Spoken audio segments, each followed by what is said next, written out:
In this video, I'll show you how devastating expense ratios could be to your investing returns. If you're like most people, your company likely offers some sort of retirement account.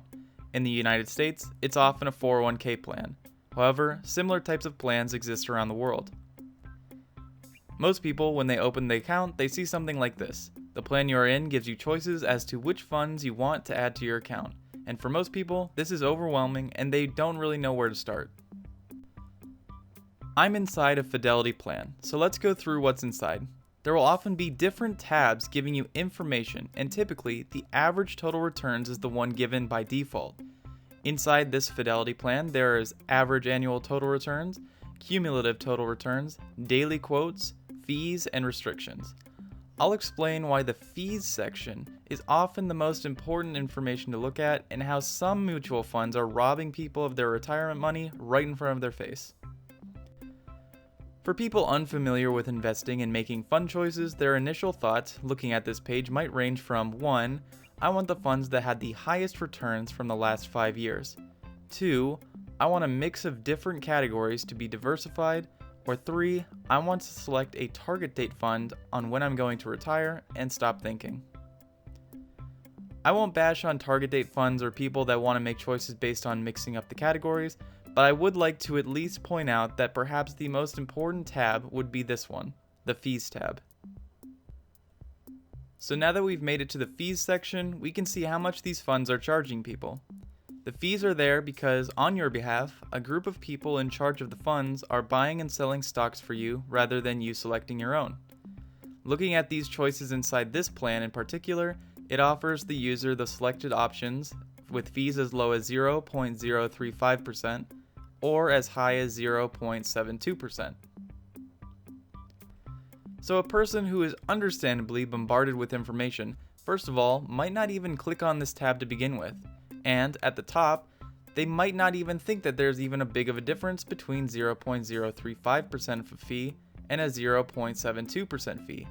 After all, in their mind, they might think that both are less than 1%, and 1% in most things in life are pretty small and meaningless. However, this is an exception in my opinion. The reason that this is an exception is because investments can grow with compound interest, and taking away that compound interest in the form of expense ratios lowers the speed of growth, thus meaning you get less money in retirement. Let's take a very average and common situation. Let's say a person at the age of 25 decides they want to add money to their company's 401k plan. They want to add $10,000 each year to this plan and retire at the age of 65. So for simplicity, let's say that 100% of their contribution could be in the 0.035% ratio option or the 0.72% option.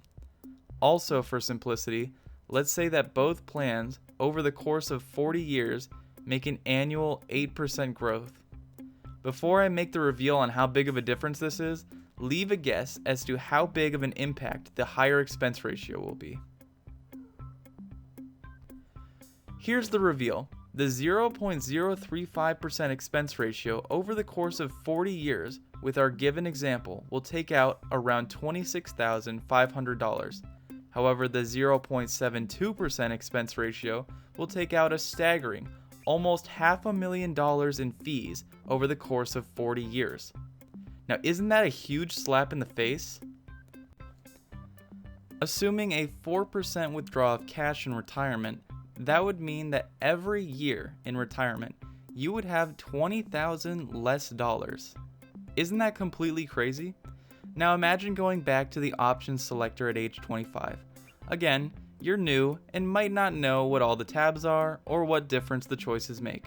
The fees aren't even the first tab displayed, and on top of everything else, you might not even know how big of a difference these fees actually can amount to, because both of them are less than 1%, so maybe you think that's kind of small. Imagine instead at the age of 25, you were told that selecting this fund, assuming all choices would always give 8% annual returns, that would be an expense ratio of about $500,000. I'm no expert, but I think that most people would think, geez, that seems like a really high fee to pay. Instead, they give you a ratio saying 0.72%, and that, to most people, seems like it's pretty low and meaningless. Before I bash on these higher fee funds any further, I do need to say that our example assumed that both of them would have the exact same annual return each year at 8%.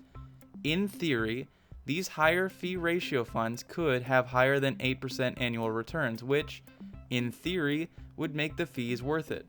For example, if the 0.72% fund returns 10% returns over the course of 40 years, then it would be possible for the fee to be worth it because your future balance would be much higher to make up for the cost.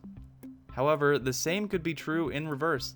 It could also be possible that the 0.72% fund gets less than 8% returns.